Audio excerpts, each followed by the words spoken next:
لا إله إلا الله لا إله إلا الله۔ ایک بھائی نے کویسچن کیا کہ بعض اوقات لوگ ہمیں میسیجز کرتے ہیں جو قرآن کی آیات پر مشتمل ہوتے ہیں اور حدیثیں ہوتی ہیں، تو پڑھنے کے بعد ان کو ڈیلیٹ کرنے کی کیا شرعی حیثیت ہوگی؟ دیکھیں، بالکل شرعاً جائز ہے۔ یہ کوئی خدا نخواستہ قرآن یا حدیث کے خلاف کارروائی کرتے ہوئے اس کو مٹانا نہیں کہلاتا۔ یقینی سی بات ہے کہ ان باکس بھر جائے گا، آپ کی میموری فل ہو جائے گی، تو پھر آپ مزید کیسے اس کو کریں گے؟ اس لیے اس کو ٹیکسٹ کو ڈیلیٹ کر دیا جاتا ہے۔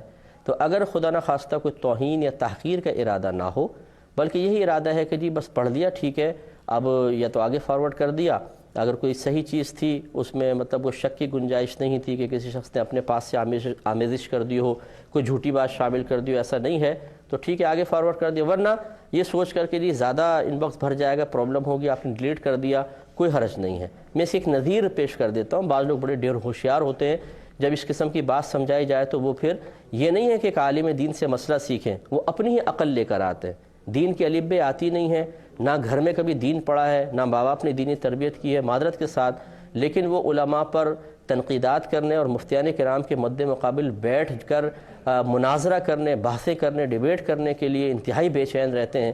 حالانکہ بیٹھ جائیں اگر واقعی کسی صحیح عالم مفتی کے سامنے، تو میرے خیال میں کہ پھر حالت خراب ہو جائے گی 2 منٹ کے اندر۔ تو وہ آبجیکشن کرتے ہیں۔ میں ایک نظیر پیش کر دیتا ہوں۔ دیکھیں، بورڈ پر اسکول میں، کالجز میں، یونیورسٹیز میں بعض اوقات ٹیچر سمجھا رہے ہوتے ہیں، آیات بھی لکھتے ہیں، حدیثیں بھی لکھتے ہیں، بزرگوں کے اقوال بھی لکھتے ہیں، تو کیا اس کو بورڈ پہ چھوڑ دیتے ہیں؟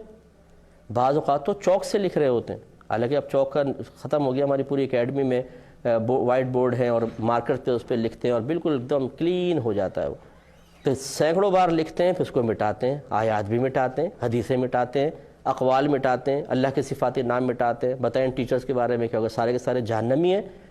تو یقینی سی بات ہے کہ صحیح مقصد کے تحت لکھا گیا اور صحیح قصد و ارادے سے اس کو مٹایا گیا، تو کوئی شرعی قباحت اس میں نہیں ہے۔ یہ جو زیادہ ہی جو متقی بننے کی کوشش کرتے ہیں، ضرورت سے زیادہ ہوشیار، ڈیڑھ ہوشیار ہوتے ہیں، وہ اس قسم کی باتیں کرتے ہوئے نظر آئیں گے۔ ان کی باتوں کو کوئی اعتبار نہیں، نہ ان کو اس قسم کی باتیں کرنے کا کچھ حق ہے۔ بعض اوقات انسان جہالت میں شریعت کا دفاع کرتے ہوئے اللہ تعالیٰ کی دین کی خدمت کے قصد و ارادہ کرتا ہے، لیکن وہ نادان دوست ہوتے ہیں کہ خود الٹا شریعت کی بدنامی کا سبب بن جاتے ہیں۔ ایک صاحب مجھے ملے، وہ بڑے مطلب انہوں نے بیچارے نے شاید بڑا ڈبل ایم اے کیا ہوا تھا اور وہ اپنی بڑکے مار رہے تھے۔ معذرت کے ساتھ کوئی پڑھے لکھے افراد سے میں کوئی وہ نہیں ہوں، میں خود الحمدللہ پڑھا لکھا آدمی ہوں، اور میں دنیاوی تعلیم کے بالکل خلاف نہیں ہوں، نہ لڑکیوں کے حق میں نہ لڑکوں کے حق میں۔ لیکن میں بات سمجھا رہا ہوں کہ بعض اوقات یہ دنیاوی تعلیم حاصل کرنے کے بعد کون کس طریقے سے دین کے اندر انوالو ہونے کی کوشش کرتے ہیں۔ وہ صاحب کہنے لگے کہ جی میں وہاں پہ موجود تھا، تو جی ایک بات کرنی ہے، جی کریں۔ کہنے لگے میری تحقیق یہ ہے، سب لوگ کہتے ہیں جمعہ فرض ہے، اور میری تحقیق یہ ہے کہ فرض نہیں ہے، واجب ہے۔ میں نے کہا اچھا، یہ بعد میں بات کریں گے، پہلے بتائیں کہ فرض کسے کہتے ہیں اور واجب کسے کہتے ہیں۔ پھر فرض کی 2 قسمیں، فرض عملی، فرض اعتقادی، ان کی تعریف کیا ہے؟ پھر واجب عملی، واجب اعتقادی، ان کی تعریف کیا ہے؟ پھر واجب یہ جو فرض عملی ہے اور واجب عملی ہے، کیا یہ واجب اعتقادی کی دونوں قسمیں ہیں تو کس طریقے سے؟ اب جو کویسچن کیا تو چکرا گیا، ان کو دماغ چکرا گیا، 2 منٹ میں کہیں گے اچھا پھر بعد میں اور تحقیق کر کے بتاؤں گا۔ میں نے کہا جائیے، شاباش، مرد دم تک اگر آپ جب تک علماء کے قدموں میں نہیں بیٹھیں گے، ان کی صحبت اختیار نہیں کریں گے، اسی طرح ان کے مد مقابل لا کر اپنے علم کے زور پر انہیں ذلیل کرنے، حقیر ثابت کرنے، ان کی تحقیر کرنے کا فاسد ارادہ ترک نہیں کریں گے، ساری زندگی تحقیق آپ کو نفع نہیں دے گی۔ یہ فقیر کا چیلنج ہے اپنے بزرگان دین کی تعلیم کی روشنی میں، کہ جو علماء کے مد مقابل اپنے علم کو لے کر آیا اور اپنے علم سے ان کی توہین اور تحقیر کا ارادہ کیا، اللہ نے اس کو ذلیل اور خوار کر دیا ہے۔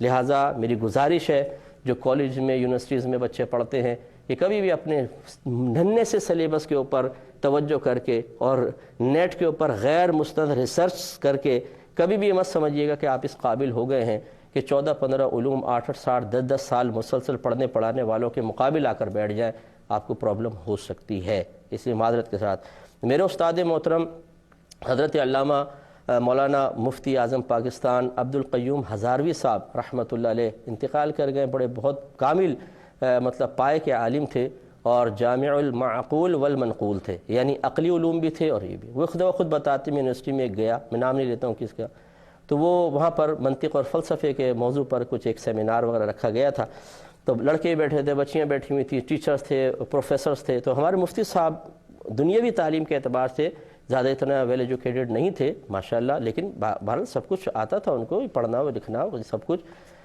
تو وہاں ہمارے مفتی صاحب نے کھڑے ہو کر چیلنج دیا کہ میں منطق اور فلسفے کے سلسلے میں آپ لوگ یہ کہتے ہیں کہ آپ کی دنیاوی تعلیم ہم سے بہتر ہے، میں سب کو چیلنج کرتا ہوں، سارے آپ کے پروفیسر بیٹھے ہوئے اسی ٹائم میرے ساتھ کھڑے ہو کر مجھ سے ذرا بات تو کریں.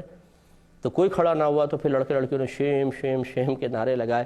تو معذرت کے ساتھ کوئی پروفیسر صاحب ہوں وہ ناراض نہ ہوں، کوئی میں آپ کو حقیر ثابت کرنے کی کوشش نہیں کر رہا ہوں، بہت اچھے اچھے صاحب علم لوگ ہیں، اور یہ عین ممکن ہے کہ میرا علم ان سے بہت زیادہ کم ہو بعض معاملات میں، لیکن میں سمجھانے کی کوشش کر رہا ہوں. میں ان کو چیلنج نہیں کر رہا ہوں، میں ان کو سمجھانے کی کوشش کر رہا ہوں، ان طالب علموں کو کہ جو تھوڑا بہت پڑھے ہوتے ہیں یا ایک موضوع پر کوئی مقالہ تھیسس وغیرہ جمع کرا کے پی ایچ ڈی کی ڈگری حاصل کر لی اور وہ آ جاتے ہیں چیلنج کرنے کے لیے، وہ سخت نقصان کا شکار ہوں گے.